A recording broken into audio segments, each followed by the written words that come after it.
Welcome to our deep dive into what might just be the most famous play ever written, Shakespeare's Hamlet. For over 400 years, this story about a Danish prince who has to avenge his father's murder has just clicked with people, generation after generation. And it's so much more than a simple revenge story. It's this incredible look at grief, at madness, and really the nature of what it means to be human. So in this explainer, we're going to unpack the whole thing, the complicated plot, those unforgettable characters, and the huge questions that make Hamlet such a big deal.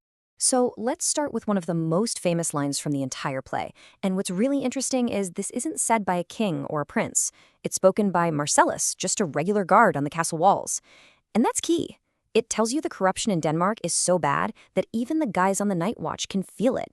It's this spooky, supernatural dread that's just hanging in the air, right after a ghost has appeared. This one line just perfectly sets the mood for a story all about what seems real versus what actually is real. You've got a kingdom that looks okay on the surface, but underneath, it's just rotting away. All right, here's the game plan for our journey. We're going to start by setting the scene in the court of Elsinore. Then we'll follow Hamlet as he gets this terrible mission.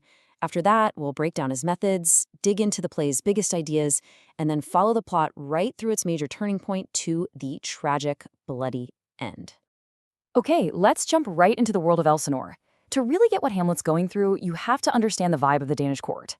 Now, on the surface, everything seems kind of back to normal after the king suddenly died. His brother, Claudius, has hopped on the throne and, boom, married the widowed Queen Gertrude. But underneath all that, the court is a seriously uneasy place, full of whispers, political games, and a whole lot of grief that's just been shoved aside way too quickly. This slide really gets to the heart of Hamlet's initial disgust. In his very first big speech to himself, what we call a soliloquy, he basically opens up his soul to us. He compares his late father, King Hamlet, to the new king, his uncle Claudius. He says his dad was like Hyperion, a sun god, noble, godlike. And Claudius, he's a satyr, a mythological creature that was half man, half goat, basically known for being a lecherous beast. So for Hamlet, this is a total disaster. His mom marrying his uncle so fast, we're talking within a month, is a huge betrayal of his father's memory. And back then, it was considered incest. This is what really starts his disillusionment with the entire world. So all that anxiety Hamlet's feeling, it gets confirmed in the worst way possible when his father's ghost shows up on the castle walls.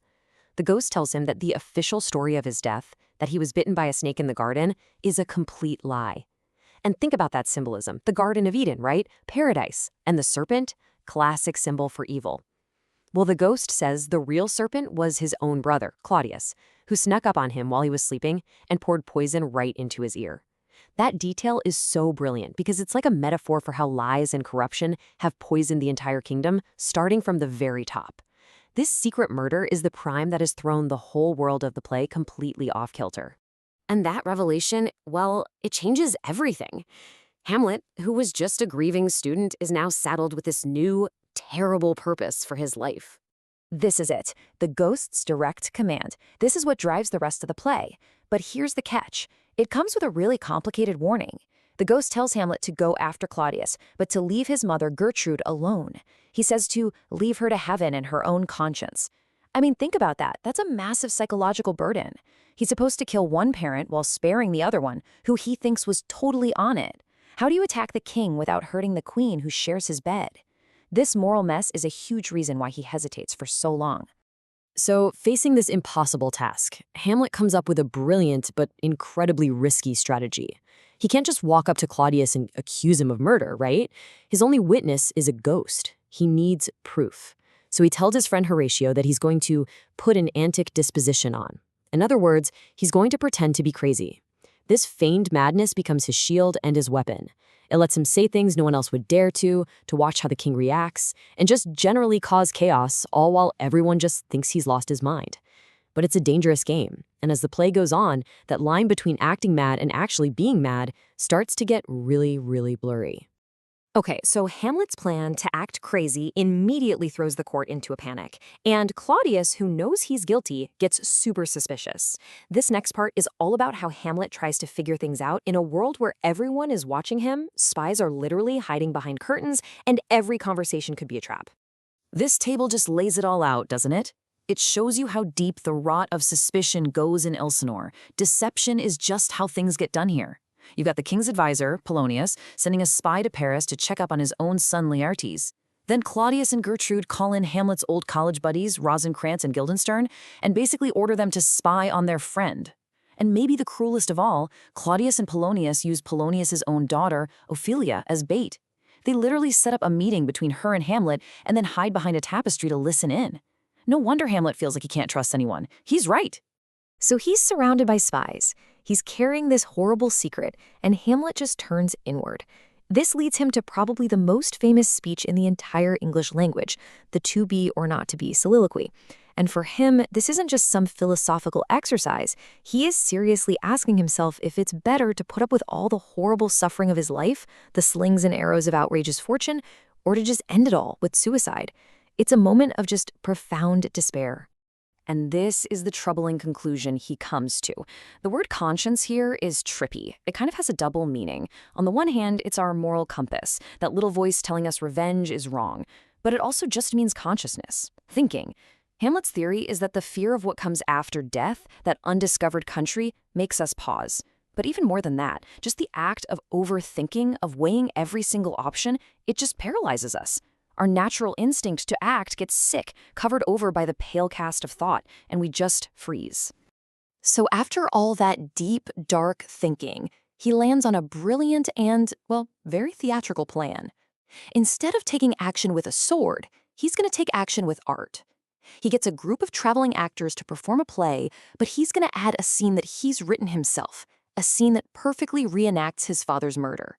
He calls it the mousetrap, because he's hoping that seeing the crime played out right in front of him will freak Claudius out and force a public reaction, giving Hamlet the proof he desperately needs.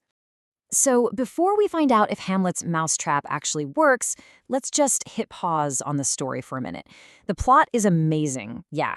But what makes Hamlet a true masterpiece are the huge ideas that are woven all the way through it. So let's zoom out and explore those for a bit. Okay, probably the biggest theme in the whole play is this gap between how things look and how they really are. Elsinore is a world where pretty much everyone is playing a part. Claudius acts like a great king, but he's secretly a murderer. Rosencrantz and Guildenstern pretend to be worried friends, but they're really spies.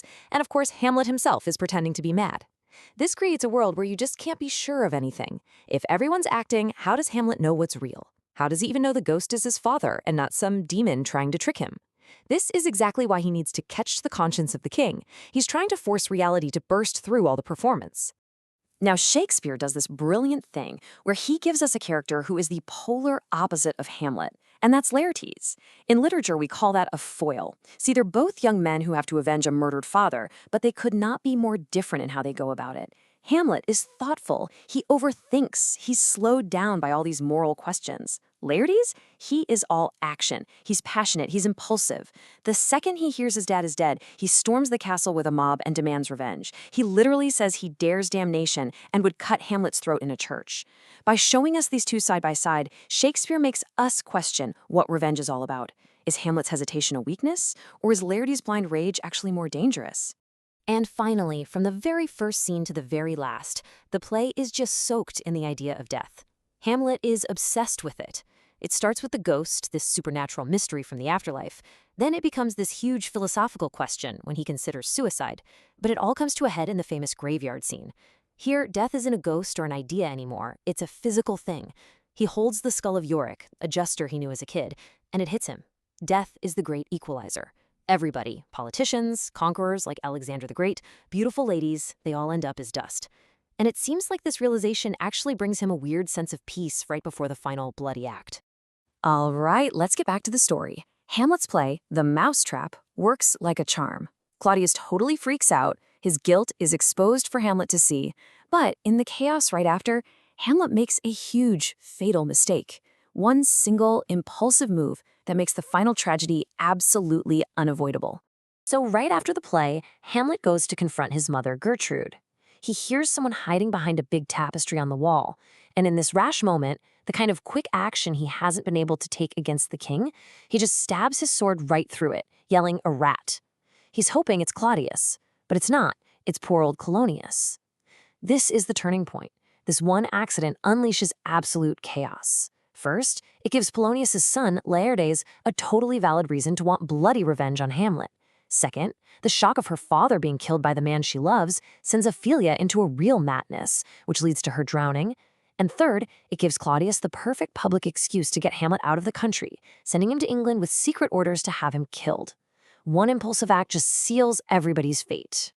Now Hamlet manages to cleverly escape his own execution and makes his way back to Denmark, but he's walking right into a deadly trap that Claudius and Laertes have cooked up for him. And this leads us to the play's incredibly violent and devastating climax. The final showdown is disguised as a public sporting event, a friendly fencing match, but it is a cold-blooded assassination plot. Claudius and Laertes have thrown all honor out the window. Their plan is treacherous and has 3 layers. First, Laertes won't be using a blunted practice sword. His will be sharp.